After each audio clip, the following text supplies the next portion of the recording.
right, for those of you switch guys out there who have been looking for the perfect anchor, we found it. I'm going to show you in this video today how to use the anchor, how to deploy it, how to store it. If you've got a SeaDoo Switch, this video is for you. Right up in the bow section here, you've got this cool little anchor locker. We've got our anchor stowed in here today. We have found the perfect anchor. This is called the Guardian G7. This is kind of a remake of the Fortress FX4, which was discontinued. It's made by Fortress. Fits the anchor locker perfectly. It bites fast, it holds firm, it sets perfect every time. It's great for sandy bottoms, mud bottoms, grassy bottoms. Most encounters you're gonna have with a Switch, you're gonna probably like a Fluke style or Danforth style anchor. We love this anchor. We'll put a link in the description below. It's in the Jetboat Pilot store now. But let me show you first off what comes with the kit, and we're gonna show you how to use it. You're gonna get a G7. You can buy it by itself if you like, or you can buy it with the chain, the shackles, and also the rope. Pull our rope out here. You'll notice we've got this tied up real nice and neat without all the tangles. We made a video about this, and we'll put a link at the end of the video to show you how to tie this daisy chain here. But it's really cool because you can stow all this 100-foot of line inside this tiny locker here, and it's organized and neat without being all tangled up. Let's show you how to set this thing first. So the first thing you want to do when you get to the island, you found your favorite swimming hole, is find the location you're going to be anchoring your boat.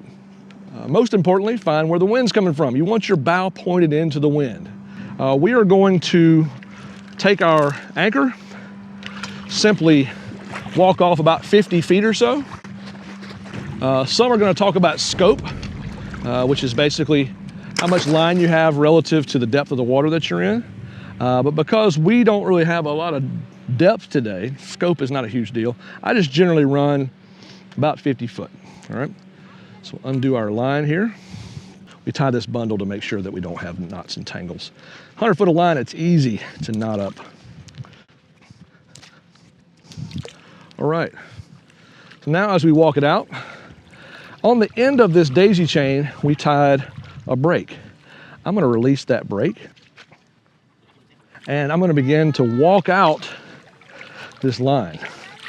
See, as I pull on it, it starts to unwind itself.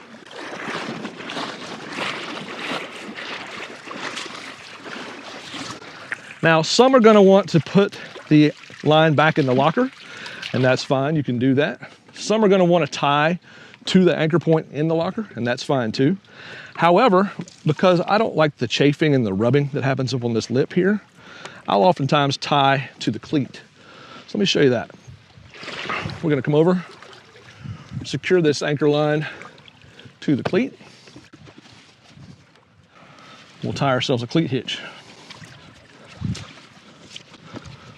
All right, make sure we set our anchor, pull tight. This anchor sets so good. All right, so now we have our bow anchor secured. It's always good just to drop your anchor in the water. Don't need to throw the anchor, just drop it. Once you've got it dropped, you can set it. And if you're really gonna be there for a long time, you can actually power into it to really set it hard, but we know that it's good and set right now. We just tugged on it. Let's go to the back. Because we know there's gonna be other boaters out today, because we know the wind's gonna shift on us at some point in time, or a boat's gonna throw a wake, we wanna throw out a secondary anchor. We wanna make sure that the anchor is at least a 5-pound. Well, again, we have these in the Jetboat Pilot store. We'll put a link in the description below so you can find them. You wanna make sure this anchor is put out on the opposite side of the cleat in the front. So because we used the starboard side cleat on the bow, we're gonna use the stern side, or excuse me, the port side cleat on the stern. I'll take this loop here on my line. We'll pass it over the cleat.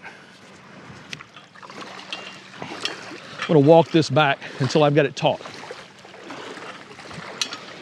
I'm using a bungee line today. We sell these also in the Jetboat Pilot store, but you can also use the standard 50-foot line, which we also have in the store. Whatever the case, I typically run about 50 foot of line on my secondary anchor. Once we get it in place, because I don't have any chain on this one, I always like to set it manually, just get it down and just press it. We'll come back up. We'll tug on it here. The reason we like to do this crisscross method is the boat tends to slip a lot if the lines are tied on the same side. So if you crisscross it, where you have the bow anchor on the starboard side and the port anchor or the stern anchor on the port side, the boat doesn't tend to do quite as much slipping. So it stays a lot more stable. Here's a pro tip for you. For those of you boaters that are boating in saltwater environments like us, you know you're gonna have a tide shift.